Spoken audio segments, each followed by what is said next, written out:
Karen parked her $100,000 G-Wagon in front of my pig barn during a heat wave. For the perfect yoga selfie lighting, 45 pigs nearly died. I gave her 3 hours. Then I gave her something else, 18 tons of harvesting steel and a viral lesson in rural justice. Now her luxury SUV is a Melon planter, and she's internet famous for all the wrong reasons. The blades of my harvester were humming like a choir of angry bees, stopping just shy of the silvered G-Wagon squatting in front of my pig barn. It glinted in the sun like a smug mirror, its rear bumper nearly touching the latch on the big double doors. Behind them, 45 hogs were baking in their own stink, bellowing like banshees as the heat rolled in. There was nothing between my livestock and a slow, sweltering death, except for a luxury SUV parked by a woman who thought free range meant emotional boundaries. I adjusted the lever, took a breath, and wondered if the news headline would say, "Farmer snaps or bacon justice served." 12 hours earlier, my day had started with peace. Lukewarm coffee, feet on the railing, and the scent of dew-soaked hay rolling in from the east pasture. Dale had dropped by to deliver feed and gossip. We talked drought, diesel, and Dale's theory that his rooster was faking lameness for sympathy feed. It was normal, steady, quiet, until she showed up.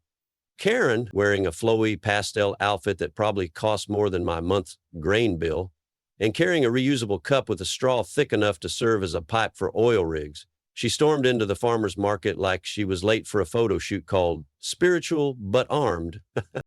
She didn't come for vegetables, she came for control. Specifically, she came for a dozen heritage eggs I didn't reserve for her pre-order. I told her they went to a family with actual dietary needs, and she responded like I had personally insulted her aura. She accused me of weaponizing protein access, called me a barnyard gatekeeper, and stomped off screaming, "You'll regret this, Jack." I laughed because what else do you do when someone in yoga pants threatens your entire lineage over chicken embryos? Turns out the joke was on me. By the time I returned home, her G-Wagon was already there, glistening in its citrusy perfume of entitlement. She'd backed it up tight against the barn doors with surgical precision, parking so close the handle couldn't even be gripped. No note, no message, just a yoga mat rolled up in the windshield and a bumper sticker that read, "Elevate everything." I tried calling, texting, smoke signals, nothing. I even walked down to the retreat. She was running 2 pastures over, where I was told by her assistant, who looked like he'd been trained to offer passive aggression with a smile, that Karen was unavailable during her manifestation window. That's when I started to hear the pigs, the deep, frantic snorts, the high-pitched squeal of panic. The barn had turned into a pressure cooker.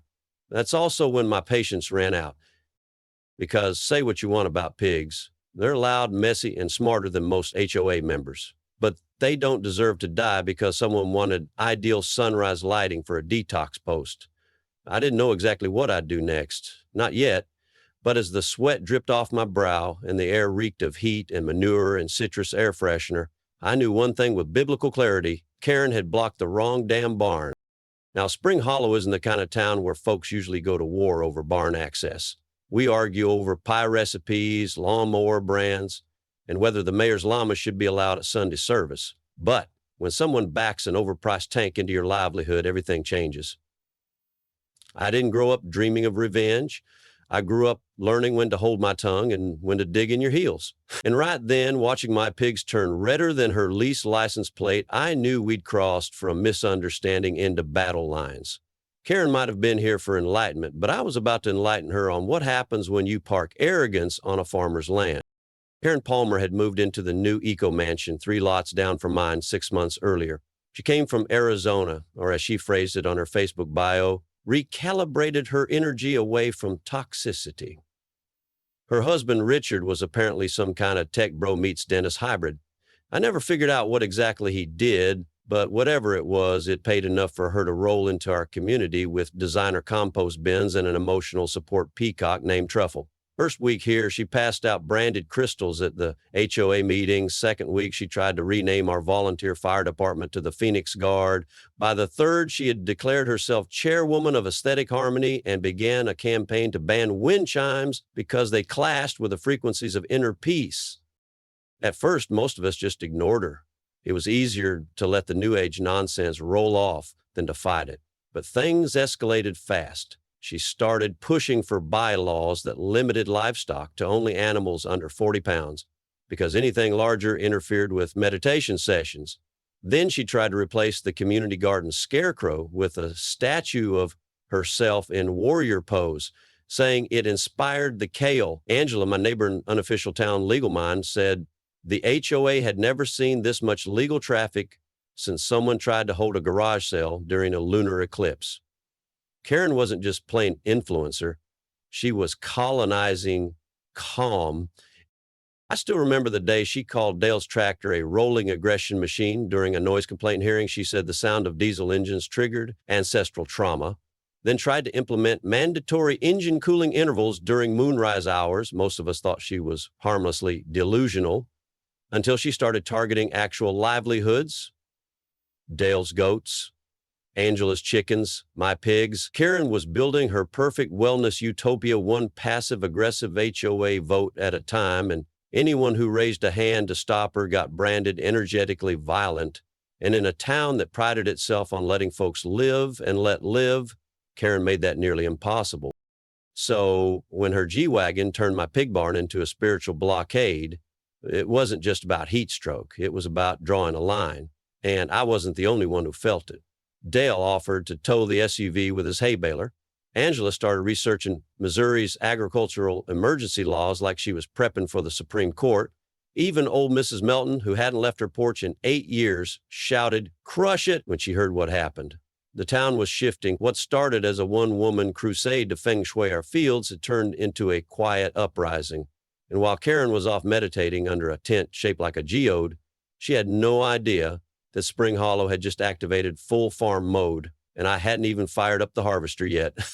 I gave her time, more than I should have, looking back. An hour passed, then 2.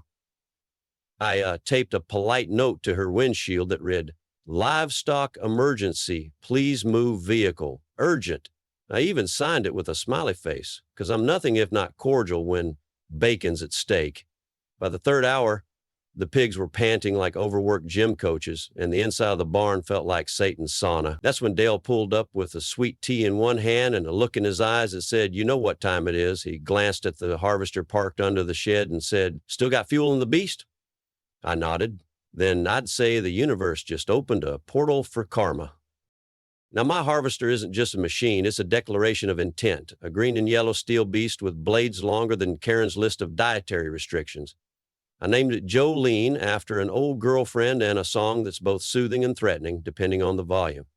Jolene doesn't come out for casual tilling. She comes out for moments of significance, like peak harvest, field fires, or when someone mistakes my barn for a photo booth. Dale, Angela, and the intern who milks cows on weekends all gathered near the fence line, phones ready, popcorn in hand. One of them whispered, "History's about to be made," and someone else muttered, "This is the Super Bowl of petty agriculture." I climbed and tuned Jolene like a man clocking in for duty. I adjusted the seat, flipped the ignition, and gave her a little gasp. She growled to life like an angry dragon with farmer rage. The G-Wagon sat there, smug and unbothered, glinting in the sun. I approached, slow, deliberate, a ballet of consequence. The first nudge was a whisper, a mere tap that rocked the SUV gently. Nothing broke, just a soft, "Hey." I paused, took a deep breath, waited, but Karen was nowhere. Not a text, not a call, just silence and citrus-scented defiance. So I went in again, a little firmer this time. The front bumper creaked, the mirror wobbled like it had doubts, and then the SUV gave the softest groan, as if realizing it had picked the wrong spiritual path. The third contact was poetry. The hood crumpled like aluminum foil under a frying pan, the side panel folded with a satisfying crunch, and the yoga mat went flying out of the sunroof like a white flag from the gods of logic. Someone gasped. Dale let out a low whistle and whispered, "Bless this mess." Angela, ever the documentarian, was filming everything while narrating like a nature documentary, and here we see the nail farmer asserting dominance through strategic equipment deployment. The pigs, upon hearing the barn doors creak open from the pressure shift, began a chorus of squeals that could have rivaled a stadium. They rushed to the edge of their pen, sniffing the fresh air like salvation had arrived in John Deere green. I parked Jolene just outside the now-cleared barn door, turned off the engine, and stepped down. The front of the G-Wagon looked like modern art in a bad mood, bent, twisted, and oddly majestic. I didn't feel guilty, not even a little. I had given every chance, played nice, used my words, but sometimes words aren't loud enough. Sometimes it takes a harvester to speak the language of urgency. Karen hadn't just blocked a barn, she'd blocked survival, sanity, and the unwritten rules of respect. And while I was savoring that moment of restored order, the real chaos hadn't even begun because the footage was already online. And Karen was about to become very, very famous. The video went live before I even finished hosing pig sweat off my boots. The intern, bless his opportunistic little heart, had already clipped together a dramatic edit complete with slow motion, royalty-free banjo music, and the title, Farm Dad vs. G-Wagon Karen Harvester Justice. Within an hour, it had 20,000 views. By sunset, it was pushing 500,000. Comments flooded in. Farmers from Iowa, moms from Ohio, even a vet from Texas who wrote, "Sir, I salute your blade discipline." The hashtags started trending: barn blocked, chrome karma, and my personal favorite, don't mess with Missouri. And that's when the shriek came. I was refilling the pigs' water troughs when I heard a sound like a blender trying to process gravel while someone screamed, "Lawsuit!" into a megaphone. Karen had arrived. Her flip-flops smacked the dirt with furious rhythm, and her voice pitched higher with every step toward her crumpled G-Wagon. She screeched something unintelligible, which sent the ducks sprinting like there'd been a shotgun blast. I leaned on the fence, calm as the pond behind me, and sipped my sweet tea while she performed what could only be described as interpretive legal panic. She whipped out her phone, turned it to selfie mode, and with tears perfectly timed, gasped into the lens, "This man tried to murder my aura." Karen's live video was less courtroom testimony, more telenovela fever dream.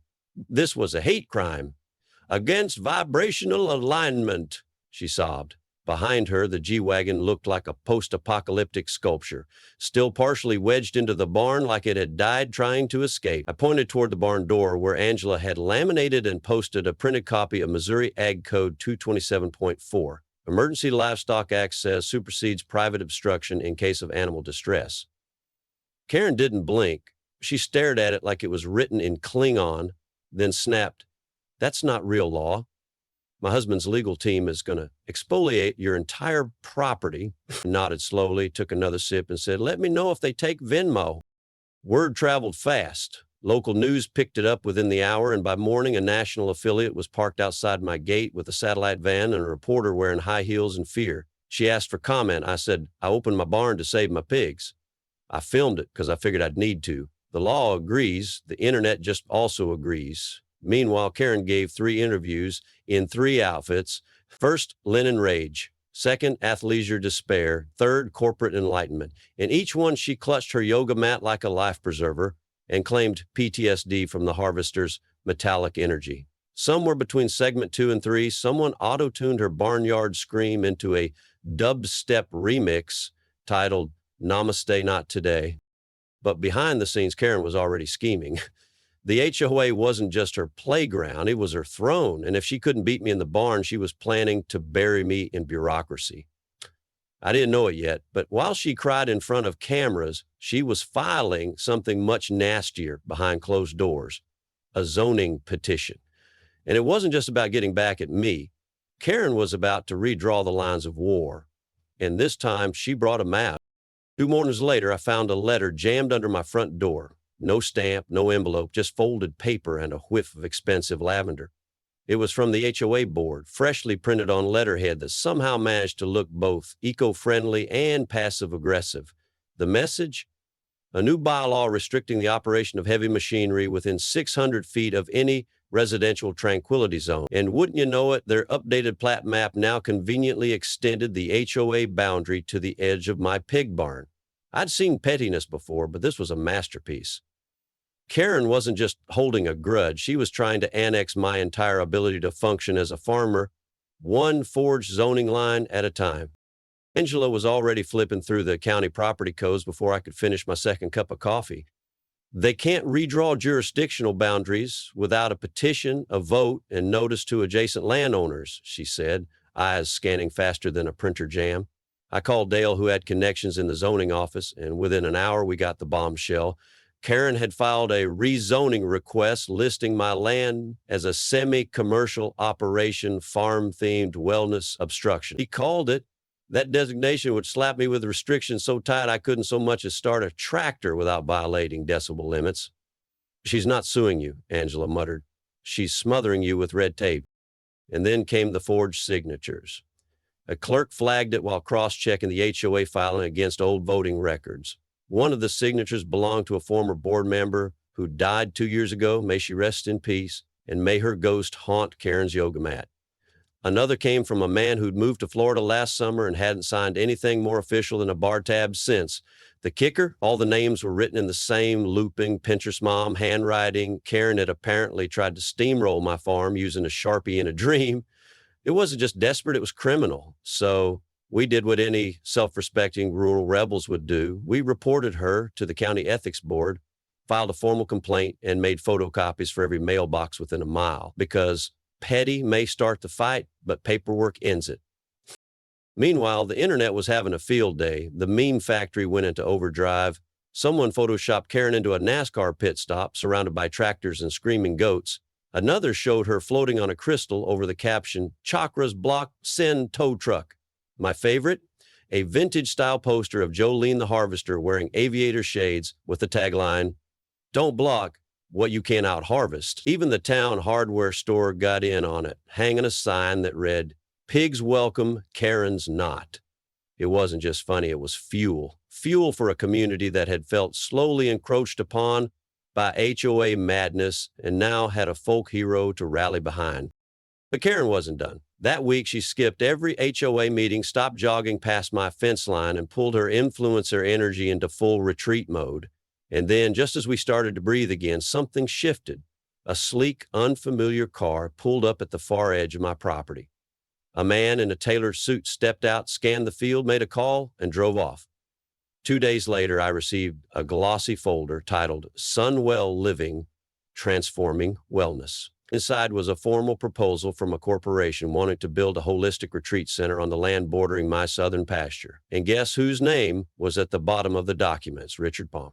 Karen's husband. Turns out she didn't just want to ruin my farm, she wanted to surround it, suffocate it in incense and zoning noise until I gave up.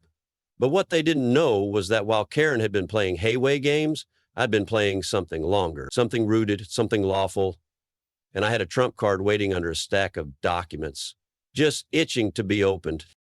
They thought they were slick. Sunwell Living's proposal was dressed up like enlightenment, watercolor renderings of yoga domes, chakra gardens, sound neutrality groves, and something called a spirit hydration deck. It claimed their project would bring vibrational harmony to underserved spiritual ecosystems, which, as far as I could tell, meant they planned to pave half the prairie and sell $18.00 bottles of moon-charged cucumber water.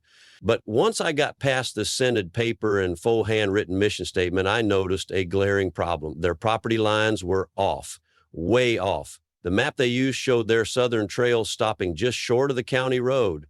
But in reality, that last 20 feet, critical access for their water line, fire lane, and delivery route, was mine. Every inch of it. And they had no idea.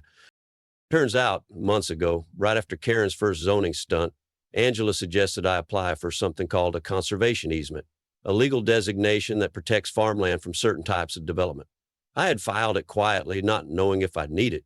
But after the harvester incident, the inspector came out fast. We walked the fields together, discussed animal patterns, water flows, and old fencing records. He shook my hand before sunset and said, "Expect a final record by next week." And just like that, my southern boundary became a 100-foot legal no-go zone for any commercial or spiritual construction. They hadn't just miscalculated a zoning line, they'd built their retreat plan on a foundation of fantasy. I wasn't done. The Sunwell proposal included plans to dig 2 shallow wells and redirect surface water from adjacent agricultural parcels into a filtration pond. That adjacent parcel? My irrigation trench. I nearly choked when I saw it. Not only was that illegal without permission, it would have flooded my lower pasture every time it rained.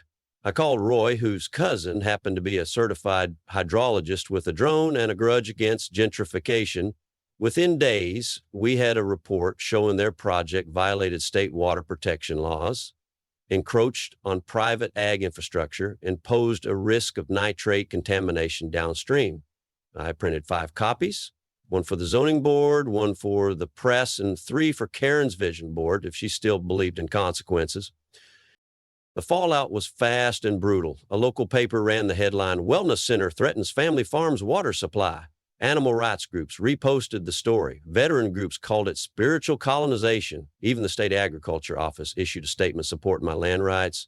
And just as Karen tried to spin the backlash with a press release, complete with a tagline, "We believe in balance, not backlash," a video surfaced. It showed her at a planning meeting screaming at a chicken that had wandered near her car, "Get that feathered demon away from my Range Rover."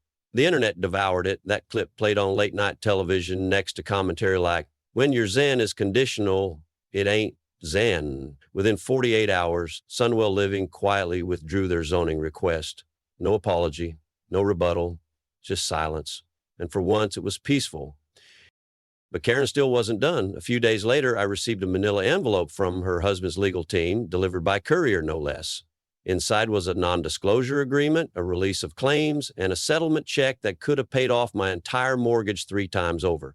The offer: take the money, remove the crumpled G-Wagon monument, agree not to speak publicly about Karen, Richard, or Sunwell ever again. It was hush money with a lavender-scented bow. I stared at the number for a long time. It was tempting.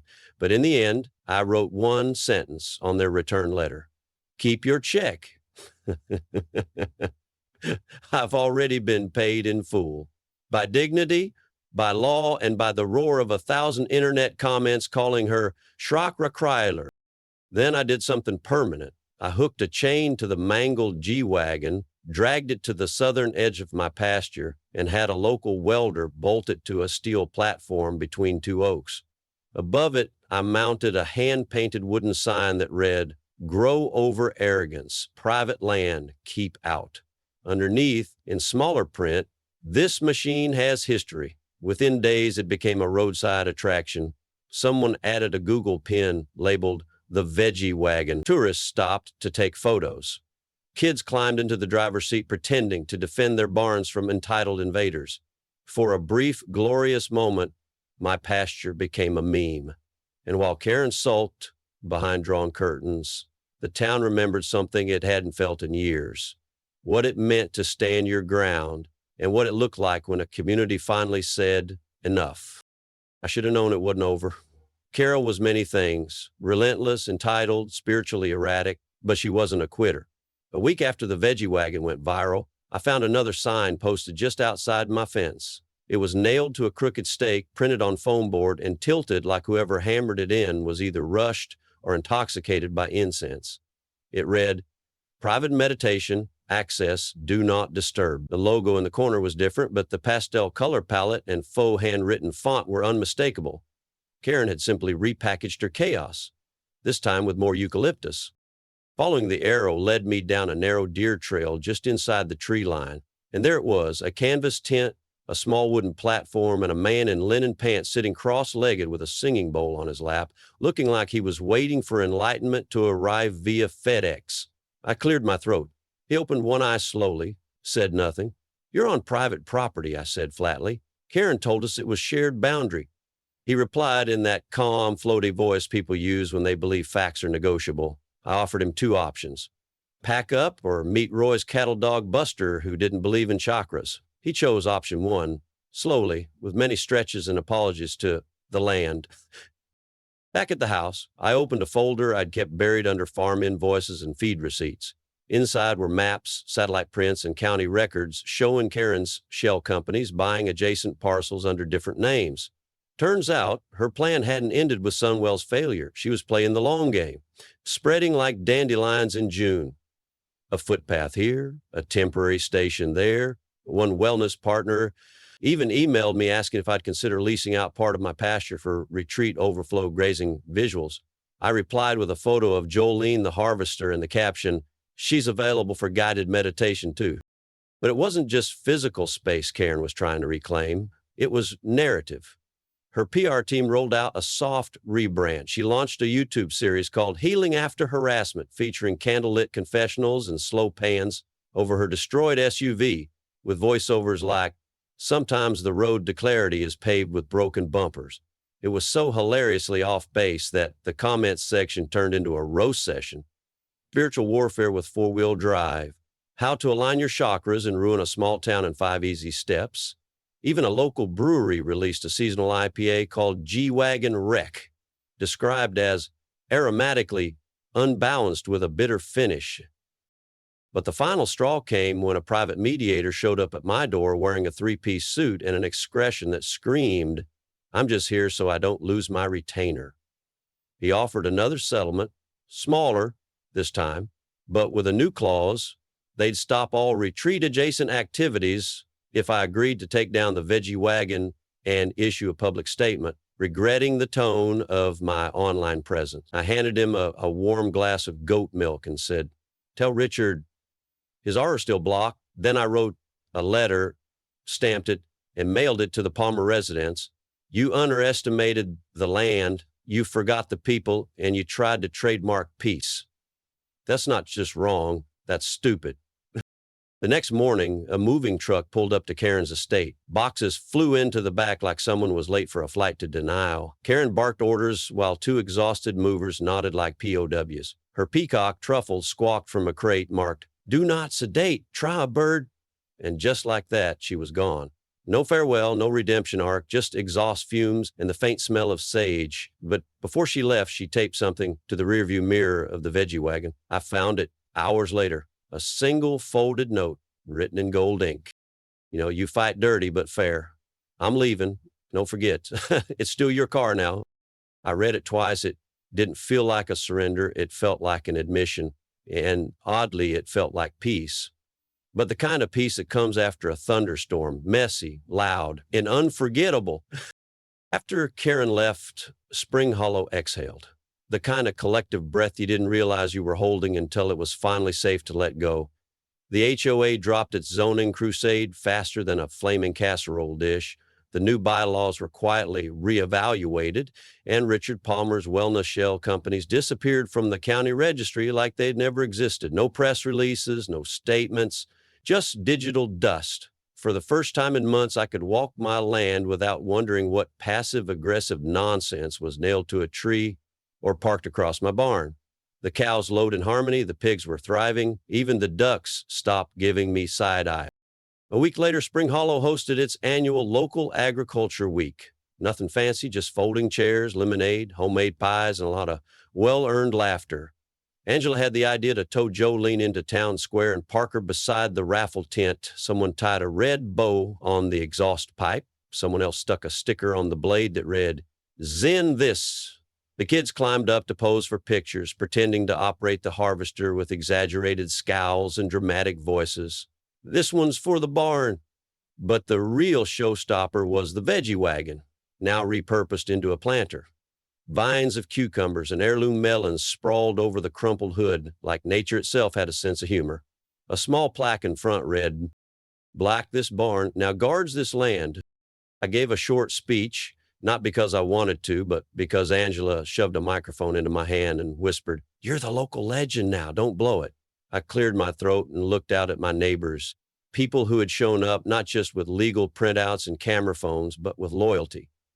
"This farm doesn't run on spite," I said. "It runs on sun, sweat, and second chances. But every so often, someone comes along who forgets that land remembers. It remembers who plants and who parks. And sometimes it grows more than food, it grows boundaries."